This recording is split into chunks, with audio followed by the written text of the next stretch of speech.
Bonjour, c'est Ursule encore. On est le 11 avril 2023. Alors, je viens sonner la trompette aujourd'hui encore et je viens proclamer le retour de notre Seigneur Jésus-Christ. Amen.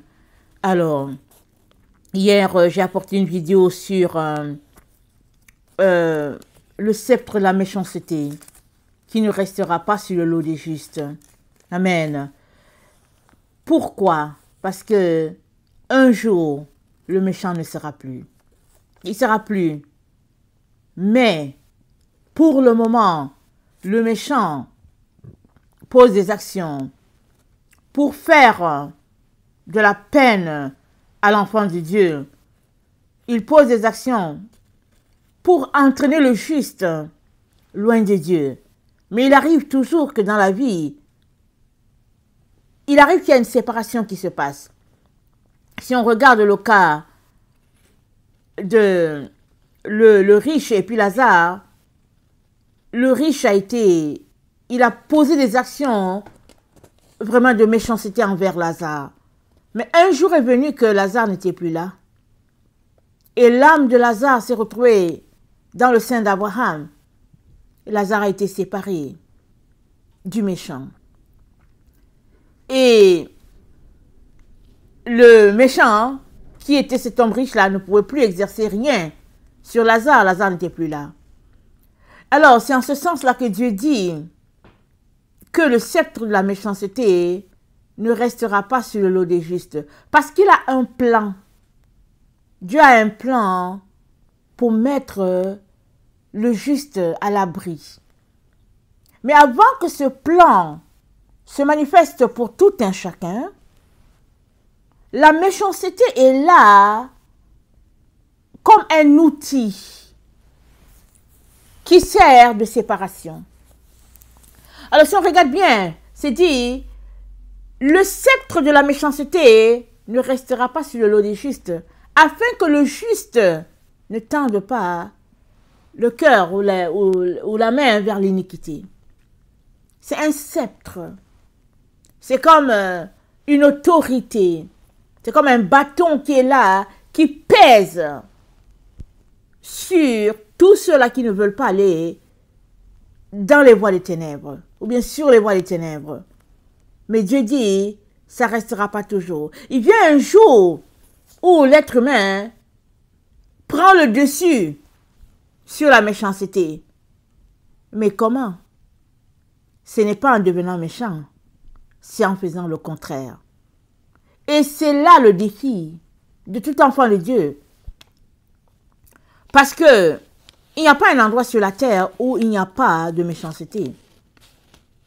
La méchanceté, c'est une déficience. C'est une faiblesse. C'est un manque. C'est... attendez, qu'est-ce que j'ai noté d'autre? C'est un manque, c'est une faiblesse, c'est une lacune. Amen. C'est une lacune voulue par le Père. Si nous lisons Deutéronome 30, allons-y, lisons Deutéronome 30, le verset 15, on va voir qu'est-ce qui est dit de la méchanceté. Deutéronome 30, le verset 15. Vois, je mets devant toi aujourd'hui la vie et le bien, la mort et le mal, car je te prescris aujourd'hui d'aimer l'Éternel ton Dieu, de marcher dans ses voies et d'observer ses commandements, ses lois et ses ordonnances, afin que tu vives et que tu multiplies, et que l'Éternel ton Dieu te bénisse dans le pays dont tu vas entrer en possession. Mais si ton cœur se détourne, si tu n'obéis point, et si tu te laisses entraîner à te prosterner devant d'autres dieux, à les servir, je vous déclare aujourd'hui que vous périrez, que vous ne prolongerez point vos jours dans le pays dont vous allez entrer en possession, après avoir passé le Jourdain.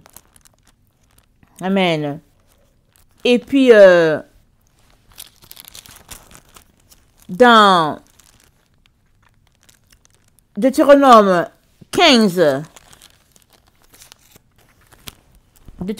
excusez-moi, le verset 9, ça dit garde-toi d'être assez méchant pour dire à ton cœur, la 7e année, l'année du relâche, approche. Garde-toi d'avoir un œil sans pitié pour ton frère indigent et de lui faire un refus. Il crierait à l'Éternel contre toi et tu te chargerais d'un péché. Donne-lui et que ton cœur ne lui donne point à regret. Car à cause de cela, l'Éternel ton Dieu te bénira dans tous tes travaux et dans toutes tes entreprises. Il y aura toujours des indigents dans le pays, c'est pourquoi je te donne ce commandement. Tu ouvriras ta main à ton frère, aux pauvres et à l'indigent dans ton pays. Donc, garde-toi d'être assez méchant pour dire à ton cœur, la 7e année, l'année de relâche, approche. Garde-toi d'avoir un œil sans pitié pour ton frère indigent. Parce que Dieu a donné un commandement en Israël. La 7e année, c'est l'année de la jachère. Celui qui a un champ, il doit laisser tout. Il doit laisser le champ se reposer. Et s'il y a quelque chose qui pousse, le pauvre va venir se servir. Alors Dieu dit, il ne faut pas que tu bloques le pauvre de venir. Quand c'est la 7e année, l'année de repos, tu dois laisser le champ, tu ne dois pas le toucher. Parce que Dieu a pensé aussi aux pauvres. Mais les personnes qui sont radines vont dire, oh non, non, je vais utiliser mon champ. Ça va me produire encore cette année, je vais l'utiliser. Alors, Dieu dit, une personne qui se comporte comme ça, c'est une personne méchante. Une personne qui ne pense pas à son prochain, c'est une personne méchante. Une personne qui n'a pas un cœur pour la personne dans le besoin, la veuve, l'orphelin, c'est une personne méchante.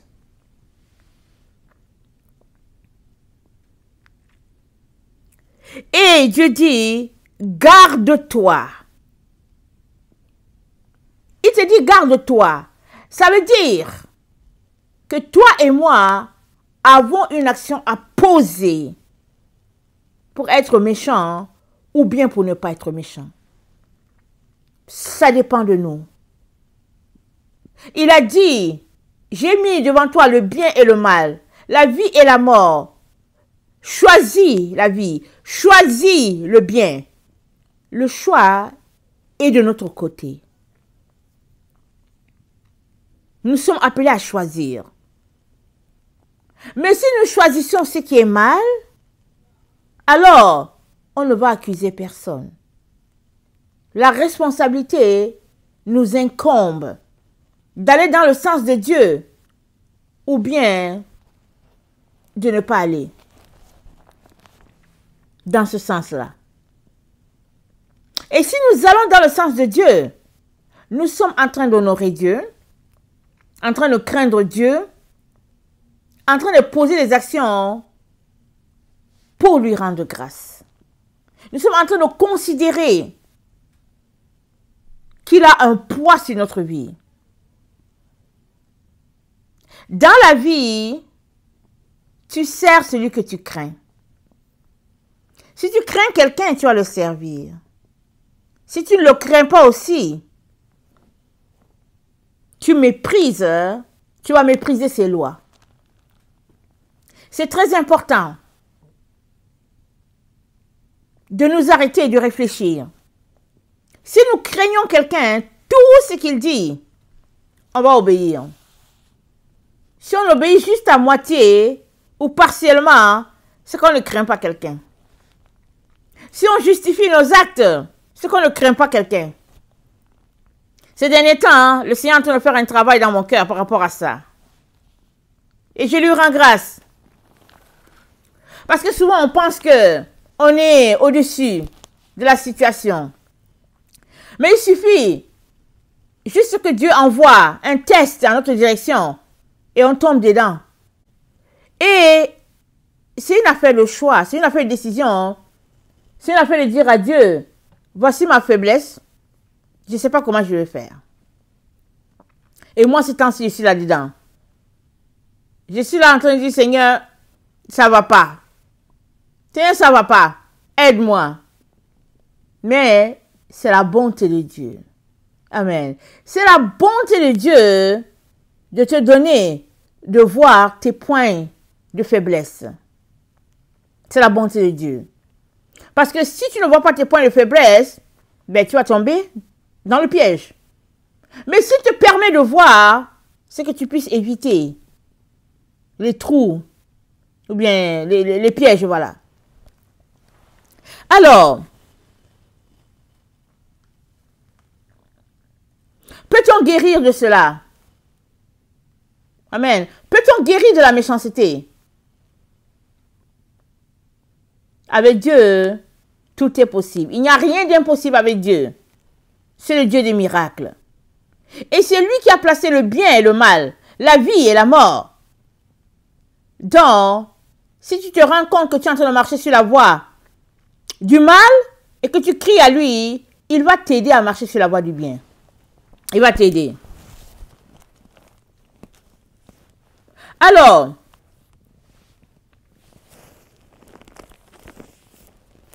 comment guérir de cela? Par exemple,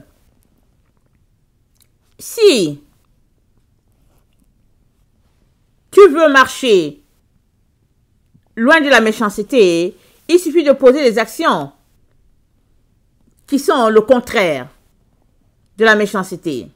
Par exemple, si insulter quelqu'un, c'est un acte de méchanceté et ça l'est, tu devrais choisir de ne plus insulter quelqu'un. Se moquer de quelqu'un, c'est un acte de méchanceté, tu dois choisir de ne plus te moquer de la personne. Faire des blagues, c'est un acte de méchanceté, oui. Aujourd'hui, sur la terre, on passe le temps à faire des blagues, partout.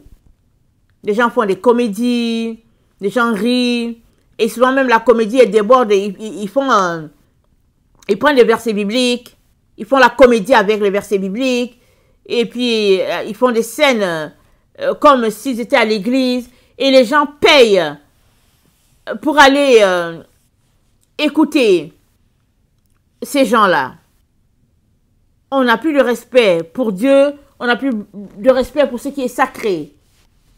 Mais il est très important qu'on sache que ce qui est sacré demeure sacré tant et aussi longtemps qu'on a la crainte de Dieu. Si on ne veut pas faire du mal à Dieu, on obéit à ce qu'il dit. On fait tout pour obéir. Sinon, on ne craint pas Dieu. Amen. On ne craint pas Dieu. Alors, souvent, on peut justifier, n'est-ce pas?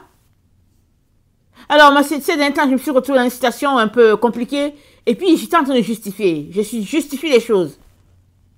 Mais le Seigneur, dans son grand amour, m'a montré, non, Ursule, tu ne peux pas justifier. C'est noir ou c'est blanc. Si tu agis comme ça, tu es du côté blanc. Si tu agis autrement, tu es du côté noir. Tu dois choisir.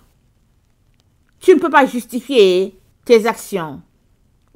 Au nom d'un manque de temps, au nom du fait que c'est compliqué les choses, tu ne peux pas. Alors la méchanceté se glisse à partir du moment où on commence à justifier nos actions. Comme si on a raison. Comme si on a raison. C'est ça, la ligne mince qui se trouve souvent sur le chemin de plusieurs. Et moi, ces derniers temps, le Seigneur, il fait un travail de fond avec moi dans ce domaine-là. Amen. Et face à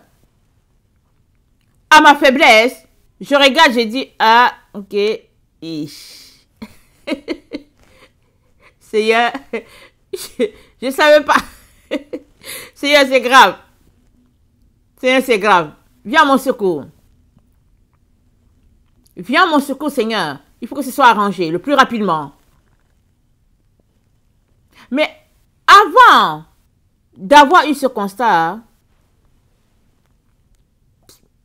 c'est comme si tout va bien. Tout est correct, il n'y a pas de problème. Non, tout est OK. Mais le Seigneur est tellement bon qu'il te dit, attends, je vais te montrer quelque chose que tes yeux ne voient pas. Amen. Vous savez, en conduite, il y a ce qu'ils appellent l'angle mort. Alors, l'angle mort, souvent, il n'est pas visible. Amen, il n'est pas visible. Si on ne fait pas notre trois quarts au niveau de la vision pour aller de l'autre côté en profondeur, on ne verra pas du côté de notre angle mort. Mais le danger est là. Ce n'est pas parce qu'on ne l'a pas vu que le danger n'est pas là. Alors, quand Dieu amène à la surface un péché qu'il y a dans ta vie que tu ne sais pas, c'est parce qu'il t'aime. Alors, le Seigneur m'a donné le message sur la méchanceté depuis le 31 mars. Ça fait combien de jours? Hier, ça faisait 10 jours, disons comme ça, voilà. Donc, chaque fois que j'ai voulu la porter, ce n'était tout simplement pas le temps de la porter. Non, j'ai décidé de laisser. Amen, jusqu'à ce que le Seigneur me donne le moment. Alors, hier, c'était le moment de la porter. Alors, j'ai apporté le message. Et très souvent, quand je prépare mes messages, souvent c'est le Seigneur lui-même qui pointe un peu les versets que je dois apporter.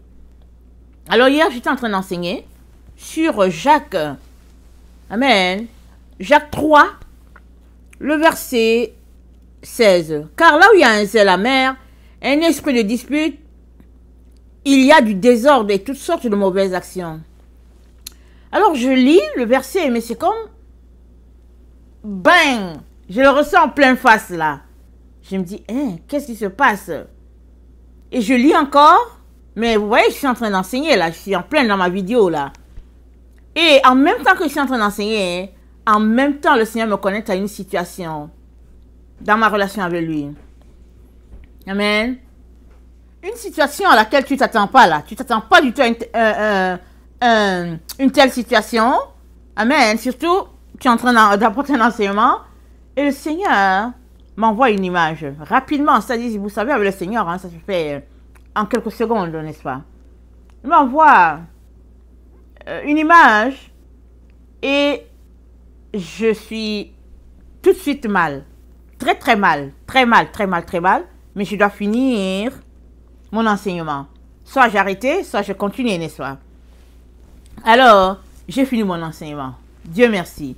J'ai fini mon enseignement tout en sachant que j'avais mal agi envers le Seigneur. Et je devais demander pardon le plus rapidement possible. Parce que quand Dieu te dit, fais ceci, fais cela, ok? Dieu te dit, fais A, B, C. Et toi, tu dis, oui, Seigneur, je vais faire. Mais après, tu regardes, tu dis, ah, mais bon, Seigneur, je veux faire A'. Et puis, je veux faire B tierce. Et je veux faire C trois quarts. Vous voyez, ça ne va pas. Ça ne va pas. Parce que quand Dieu te dit, fais ceci, fais cela, c'est parce qu'il a vu que c'est toi qui pouvais le faire. C'est parce qu'il y a quelque chose qu'il veut aller chercher en toi. C'est parce qu'il te fait confiance. Amen. Et il est sûr que tu vas le faire. Mais toi, pour X raisons, tu décides de faire approximativement. Donc, je me suis retrouvée, j'ai dit oui Seigneur, je vais faire ce que tu m'as demandé. Mais après, des situations sont arrivées de telle sorte que j'ai trouvé une tangente à côté. J'ai dit ok, je vais faire ça par ici comme ça. Au lieu de retourner pour lui dire, Père, je pense que je ne peux pas. Je t'ai dit que j'allais faire, mais je me rends compte que je ne suis pas en train de t'obéir. Je pense que je suis en train de faire quelque chose, mais ce n'est pas ça que tu m'as demandé. C'est pas ça que tu m'as demandé. Ça ressemble à une sorte d'obéissance de toi, mais ce n'est pas exactement ça. Ça, j'ai pas fait. Amen. Et je justifie mes différentes tâches, mes différentes organisations. Et le Seigneur m'a laissé faire. Amen. Parce que tout à mon niveau était correct. Et en tout temps, il m'a dit, apporte le message sur... c'est lui qui m'a donné le message sur la méchanceté. Et puis, ben voilà, c'était là, ça attendait. Et finalement, j'avais son oreille. Finalement, il avait mon oreille. Amen. Il savait qu'à ce moment-là, j'étais en train d'écouter. Amen. Alors, il m'a dit, apporte le message sur la méchanceté. Et ça, c'était hier. Et pendant que j'apporte le message sur la méchanceté, je me rends compte que le verset de Jacques 3, le verset 16 me parle profondément. Car là où il y a un zèle amer et un esprit de dispute, il y a du désordre. Il y avait du désordre. Dans ce que Dieu m'a demandé de faire, soit je le fais parfaitement, ou bien je vais lui dire, je ne peux pas le faire. Mais si je le fais, mais pas comme Dieu me demande, il y a du désordre. Et puis, quelle est l'attitude de mon cœur quand je le fais? Et c'est aussi là que hier, pendant que j'apportais la vidéo, je me suis rendu compte, vous savez, ça c'est les grâces de notre Dieu, c'est sa lumière. Parce que souvent on pense que la méchanceté, c'est être cruel envers quelqu'un. La méchanceté, on pense que c'est insulter, c'est voler, c'est se moquer, c'est être malicieux. C'est-à-dire que tous ces gros péchés-là, on pense que c'est ça la méchanceté seulement. Mais la méchanceté, c'est le fait que tu as désobéi, ça c'est un acte de méchanceté. Oui, c'est un acte de méchanceté. C'est-à-dire Dieu t'a demandé de faire quelque chose et tu ne l'as pas fait. Ou bien tu l'as fait mais pas exactement. Ça fait partie de la méchanceté. Parce que Dieu appelle méchants tous ceux-là qui sont opposés à lui. Que ton opposition soit une petite opposition, une petite désobéissance de 30 minutes, ou bien que ton opposition soit une grosse désobéissance parce que tu as giflé quelqu'un, peu importe. Méchanceté, c'est méchanceté. Et la méchanceté a des conséquences. C'est qu'elle nous sépare de Dieu. Elle nous sépare de Dieu et on se retrouve à être son ennemi. Dans Genèse 6, voilà ce que Dieu dit. Voilà ce que Dieu dit. Et après cela, on va lire aussi à peu près le même texte dans le livre d'Enoch. Dans Genèse, excusez-moi, dans Genèse 6.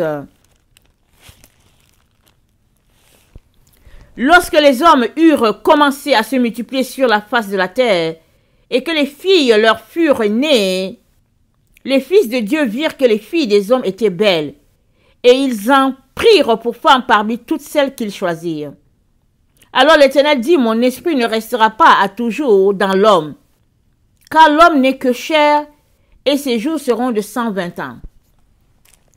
Les géants étaient sur la terre en ce temps-là, après que les fils de Dieu furent venus vers les filles des hommes, et qu'elles leur eurent donné des enfants. Ce sont ces héros qui furent fameux dans l'Antiquité. L'Éternel vit que la méchanceté des hommes était grande sur la terre, et que toutes les pensées de leur cœur se portaient chaque jour uniquement vers le mal. L'Éternel se repentit d'avoir fait l'homme sur la terre. Il fut irrité en son cœur. Et l'Éternel dit, j'exterminerai de la face de la terre les hommes que j'ai créés, depuis l'homme jusqu'au bétail, aux reptiles, aux oiseaux du ciel, car je me repens de les avoir faits. Mais Noé trouva grâce aux yeux de l'Éternel. L'Éternel se repentit d'avoir fait l'homme sur la terre. Il fut affligé. Pourquoi? il vit que la méchanceté des hommes était grande et que leurs pensées se tournaient chaque jour vers le mal, uniquement. Le mal, c'est le fait d'obéir à moitié, de désobéir, peu importe. Peu importe ce que tu vas justifier. Les hommes peuvent dire oui, oui, oui, c'est correct, mais devant Dieu, ce n'est pas correct. Je me rappelle que quand j'étais dans mes maternités, j'avais de la difficulté à venir méditer la parole de Dieu. C'était pas facile. Alors moi, j'allais souvent vers les femmes qui étaient un peu plus matures. Et je leur disais que je n'arrivais pas à méditer la parole de Dieu. Elles me disaient, mais écoute, c'est normal. Excusez-moi. Elle me disait, c'est normal, Ursule. Tu es enceinte, et puis tu vas faire ça comment? Tu as des enfants à bas âge, mais c'est correct. Et j'étais là-dedans. Des mois, peut-être des années. Et un jour, le Seigneur m'a dit, tu es à la veille de sombrer définitivement, Ursule. Définitivement. Réveille-toi immédiatement. Allez, rapido, presto, tu te réveilles. Il a fallu qu'il intervienne pour me dire, tu vas arrêter ce que tu es en train de faire. Parce que je justifiais ma paresse spirituelle et les femmes qui étaient à côté, des femmes plus mûres que moi en âge, elles étaient là et me disaient, mais écoute, tu es correcte, parce qu'elles-mêmes ne méditaient pas, alors qu'est-ce que ça allait me donner? Il a fallu Dieu pour me dire, non, organise-toi, je vais te voir à tous les jours. Et comme c'était difficile, parce que je ne m'attendais pas à ce qu'il me parle comme ça, n'est-ce pas? Comme c'était difficile, je venais m'asseoir devant lui et je pleurais. Je venais m'asseoir pleurer pendant 2 ou 3 heures. Je pleurais seulement. Parce qu'il y avait trop d'amertume dans mon cœur. Et pendant que je pleurais, Dieu recueillait chaque goutte. Amen. Il recueillait chaque goutte. Parce que souvent, on n'est pas capable de pleurer. Souvent, on est dépassé. Mais Dieu connaît l'état de ton cœur. Lui seul peut t'aider. Il faut aller devant lui. Au lieu de dire, oui, je veux faire.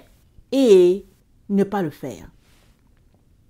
Donc, le fait que ce soit hier qui me dit, apporte le message sur la méchanceté, c'est parce qu'il savait que, j'avais les oreilles grandes ouvertes. J'étais en train de prier, en tout cas, j'étais dans une station de prière. Alors, il a dit, ok, apporte le message. Et c'est là qu'il est venu toucher un point très important. La subtilité dans la désobéissance. Est-ce que je vais obéir à 100% ou bien est-ce que je vais obéir à 98% ou bien est-ce que je vais juste retourner le voir pour dire Père, je vais obéir mais je n'arrive pas, je ne sais pas comment faire. La meilleure façon, c'est la troisième solution de dire je ne sais pas comment faire que de toujours trouver une solution.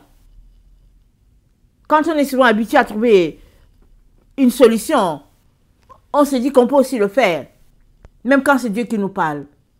Mais non, quand Dieu te parle, il connaît la solution. Amen. Il connaît la solution.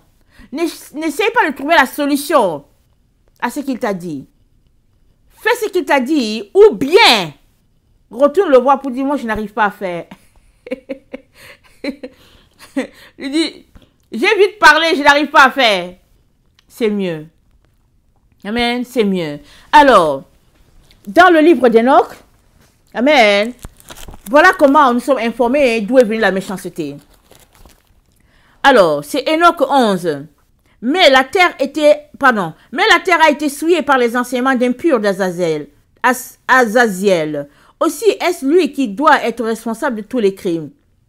Le Seigneur dit ensuite à Gabriel, va vers les méchants, vers les réprouvés, vers les enfants de fornication, extermine ces enfants de fornication, ces rejetons des vigilants. Du milieu des hommes, pousse-les, excite-les les uns contre les autres, qu'ils périssent de leurs propres mains, car leurs jours ne seront pas complets. Ils te supplieront, mais leurs prières n'obtiendront rien pour eux, et c'est en vain qu'ils espéreront pour leurs enfants la vie éternelle, et même une vie de 500 années. Le Seigneur dit ensuite à Michaël, « Va et annonce le châtiment qui attend Samiéza et tous ceux qui ont participé à ces crimes, qui se sont unis à des femmes qui sont souillées par toutes sortes d'impuretés. Et quand leurs fils seront exterminés, quand ils auront vu la ruine de ce qu'ils ont de plus cher au monde, enchaîne-les sous la terre pour 70 années, pour 70 générations, jusqu'au jour du jugement, de la consommation universelle. Et l'effet de ce jugement sera pour eux éternel. Alors, ils seront jetés dans les profondeurs d'un feu qui les tourmentera sans cesse, et ils y resteront toute l'éternité. Avec eux, leur chef brûlera dans les flammes, et tous, ils seront enchaînés jusqu'à la consommation d'un grand nombre de générations. Extermine en même temps toutes les âmes adonnées à des jeux coupables. Extermine les rejetants des vigilants. Assez et trop longtemps, ils ont tyrannisé le genre humain. Que les oppresseurs soient enlevés de la face de la terre, que le mal soit anéanti, mais que la plante de la justice et de l'iniquité refleurisse et devienne un gage de bénédiction. Car la justice et l'équité doivent refleurir avec la joie pour les temps sans fin. Alors tous les saints adresseront au ciel leur action de grâce et vivront jusqu'à ce qu'ils aient engendré plusieurs enfants. Amen. Je vais m'arrêter là. Alors, c'est dit... attendez. Extermine en même temps tous les âmes adonnés à des jeux coupables. Extermine les rejetants des vigilants. Assez trop longtemps, ils ont tyrannisé les humains. Et c'est dit. Attendez.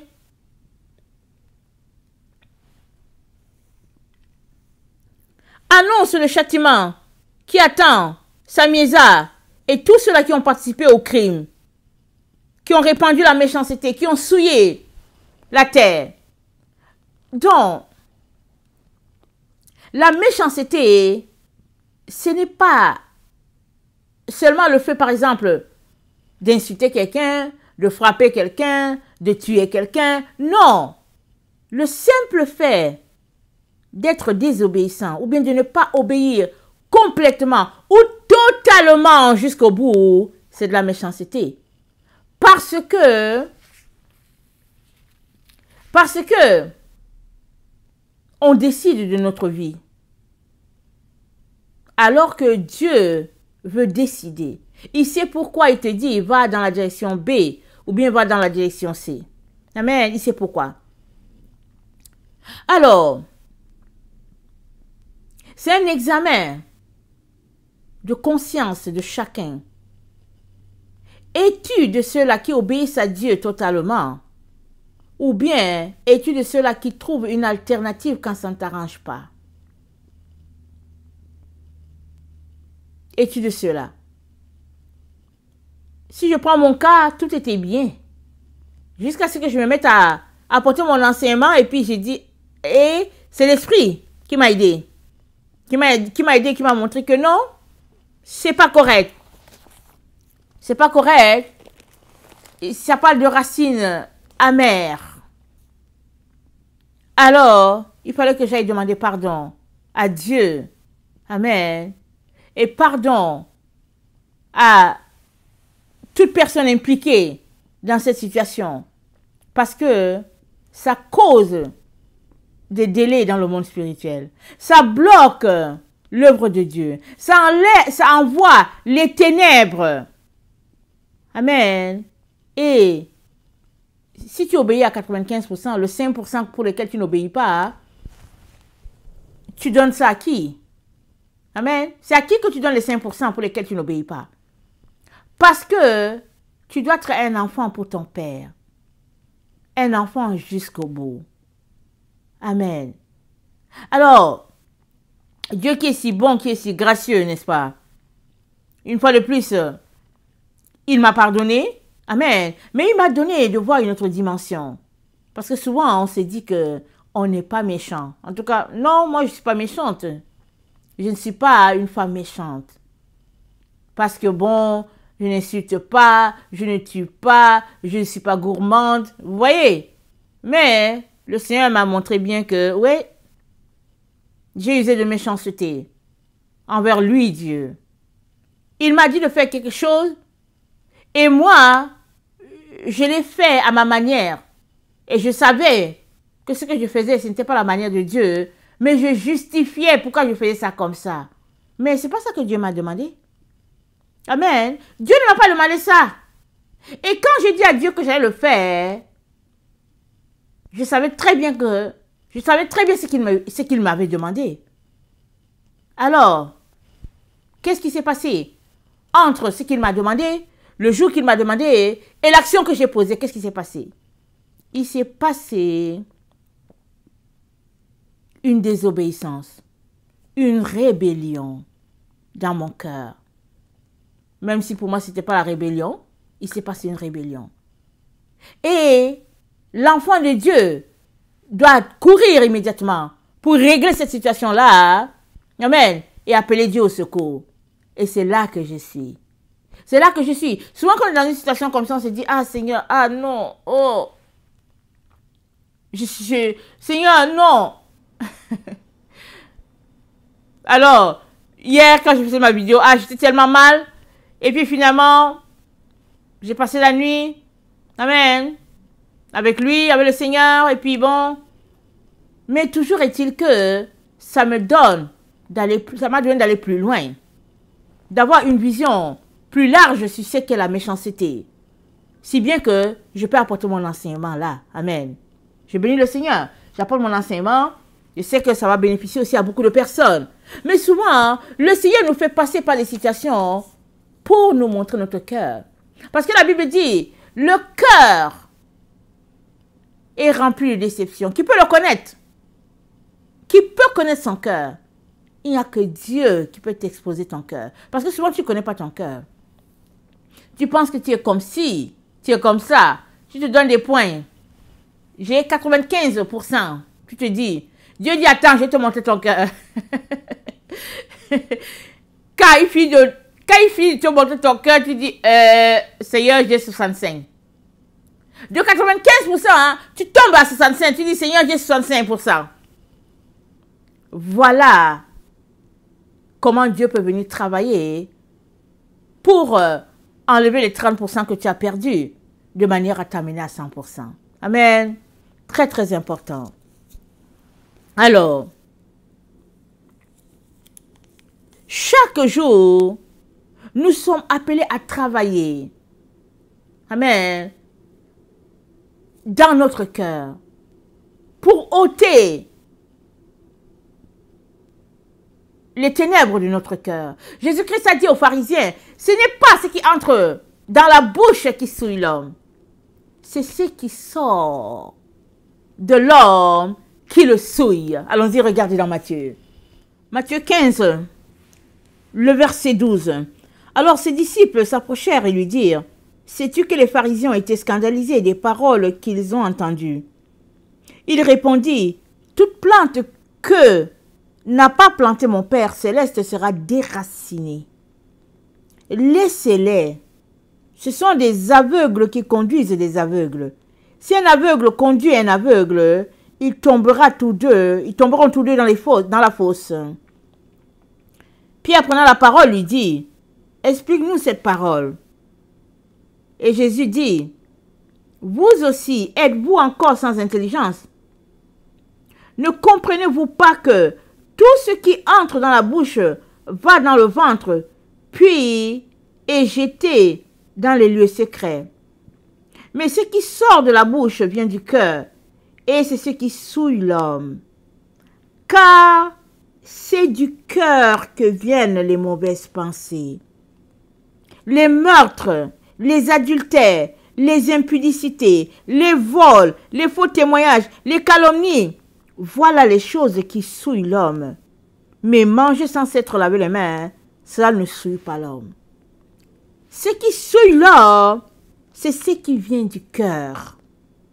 Mauvaise pensée, meurtre, adultère, impudicité, vol, faux témoignage, calomnie, zèle amer, frustration, débordement. Et toutes ces choses-là, ça gruge. Il est donc très important de pardonner. Amen. De pardonner à tous ceux-là qui nous font du mal. Parce que le pardon et l'amour, sont les remèdes à la méchanceté. Parce que souvent, tu peux être tellement victime de méchanceté que tu te dis non, trop c'est trop. Et souvent en disant trop c'est trop, tu t'en vas exercer la vengeance. Qu'est-ce que Dieu dit? À moi la vengeance, à moi la rétribution. Amen. Laisse le Seigneur régler ton problème. Dépose au pied de la croix les abus que tu subis. Dépose. Et va faire ce que Dieu te demande. Et lui va combattre pour toi. Amen. Qu'est-ce que Jésus-Christ a dit? Prie pour tes ennemis. Alors que tu pries pour ceux qui sont méchants envers toi, tu attires sur leur tête des charbons ardents. C'est ça qu'il dit. Ne reste pas ressasser ce qu'ils t'ont fait. Oh non, mais ils m'ont fait ceci. Ah non, mais vraiment. Et puis, non. Laisse tout à Dieu. Laisse tout à Dieu. Parce que c'est du cœur que viennent les mauvaises pensées. Si ton cœur est blessé, si ton cœur est en amertume, il peut enfanter beaucoup de choses. Il faut pardonner. Le pardon, c'est une puissance qui libère. Le pardon apporte la guérison, la restauration. Aux yeux des hommes, ça te fait petit. Mais aux yeux de Dieu, tu viens de franchir une barrière extraordinaire. Souvent, on est débordé, on se dit, oh non, on se dit non, c'est trop. On se dit, oh non, mais la situation-ci, c'est pas possible, c'est terrible. Et puis, patati. Et puis, patata. Non, c'est mieux dans une situation de méchanceté que tu subis, c'est mieux de laisser tout au pied de la croix. L'exemple parfait, c'est l'exemple de notre Seigneur Jésus. Mais il n'a rien fait. Il n'a rien fait. Mais il n'a pas écrit pour dire, mais moi je n'ai rien fait. Et puis bon, Pilate, tu sais quoi, voilà ce qu'ils ont fait. Jésus les regardait. J'ai déjà dit sur cette chaîne que quand j'étais petite, je disais toujours à ma mère, je dis, mais pourquoi il n'est pas descendu de la croix? Je disais, mais pourquoi il n'a pas dit à Pilate qu'il n'a pas fait? Mais pourquoi? Mais si Jésus-Christ descendait de la croix, on ne serait pas sauvés, toi et moi. Il a dit quoi? Mon royaume n'est pas d'ici. Si mon royaume était d'ici, mes anges combattraient pour moi. Mon royaume n'est pas d'ici. Donc, votre justice juge. Alors, voilà, Jésus les a laissés juger. Et Jésus, à la fin, c'est Dieu. Mais quand on s'arrête, comment Dieu s'est laissé frapper par sa création, insulter par sa création, cracher dessus par sa création? Mais comment il a fait pour que sa création le traite ainsi? Ça donne des frissons, ce que Jésus-Christ a fait. Et Jésus-Christ c'est l'exemple parfait. L'exemple parfait. Et aujourd'hui donc, il nous dit, libère l'autre. Libère l'autre qui t'a fait du mal, libère-le. Prie pour ceux qui te font du mal. Demande à Dieu d'avoir compassion d'eux. Demande à Dieu de les guérir. Demande à Dieu de les visiter.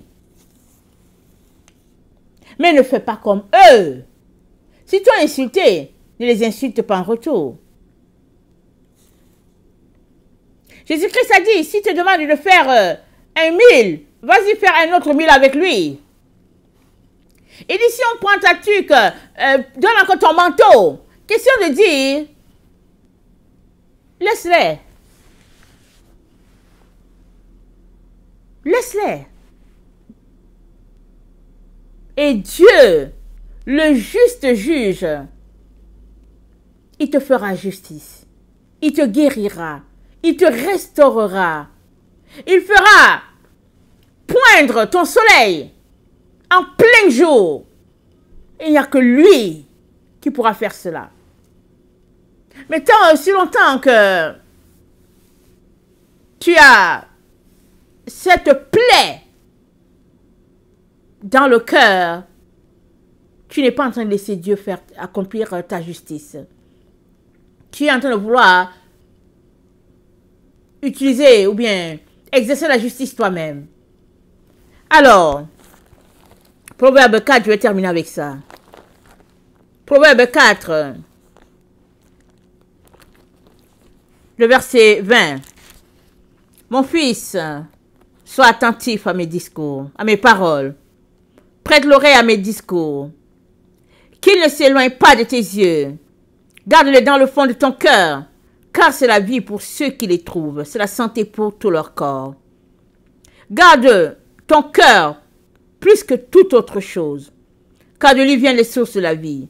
Écarte de ta bouche la fausseté, et loin de tes lèvres les détours, que tes yeux regardent en face et que tes paupières se dirigent devant toi. Considère le chemin par où tu passes, et que toutes tes voies soient bien réglées. N'incline ni à droite ni à gauche, et détourne ton pied du mal. Amen. Garde ton cœur plus que toute autre chose, car de lui viennent les sources de la vie.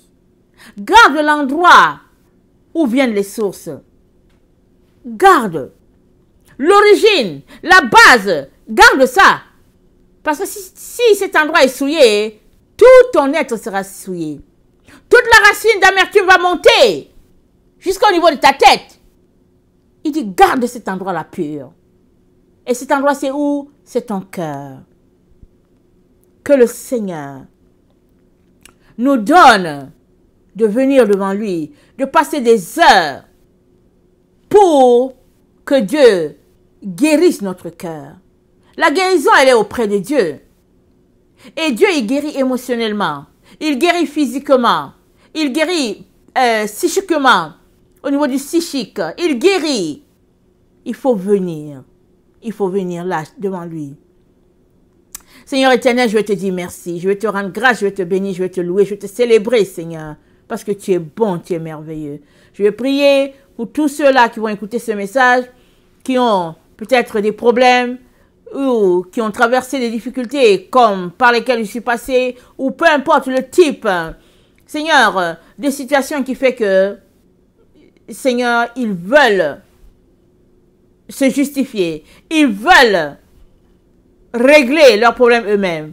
Seigneur, je prie, Père, que tu envoies la guérison dans leur cœur, que tu envoies la restauration, que tu envoies ton baume. C'est ton baume de guérison, ton baume qui restaure. Seigneur, je prie que tu les relèves, Seigneur, de leur détresse, de leur gouffre, Seigneur, que tu les relèves et que tu leur donnes de garder les yeux fixés sur toi. Toi, Seigneur, qui est le vrai docteur, le parfait physicien, c'est toi, Seigneur. Il n'y a pas quelqu'un d'autre, c'est toi, Jésus-Christ. Merci. Merci. Parce que vient un jour où tes ennemis vont se retrouver en déroute. Pourquoi? Parce que tu te seras levé. en faveur de tes enfants. Amen. Seigneur, que ta patience accompagne tes enfants. Et que la joie, Seigneur, soit leur lot dans ce temps où nous nous trouvons. Un temps de dure épreuve, un temps intense en pression, Seigneur. Mais je prie que ton humilité puisse marcher devant nous afin que, Seigneur, nous ne puissions pas prendre sur nous la peine des autres au point d'en être aigris, mais que nous puissions tout simplement laisser aller, que nous puissions pardonner et que nous puissions, Seigneur, expérimenter ta restauration, Seigneur, ta fraîcheur.